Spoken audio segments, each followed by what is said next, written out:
Okay guys, packing order! Hi guys, today is mag-packing order tayo! Ho! Nabagkos ko na siya guys. At basket. Bigyan natin siya ng dalawang text. Bracelet na isa. At hair. Ay, di na pala. At sticker, mini sticker na dalawa.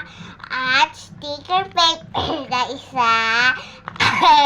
At sticker plastic na isa. At hindi mawawala ang squishy. At goma na dalawa. So guys, ipapak ko na siya. Bye!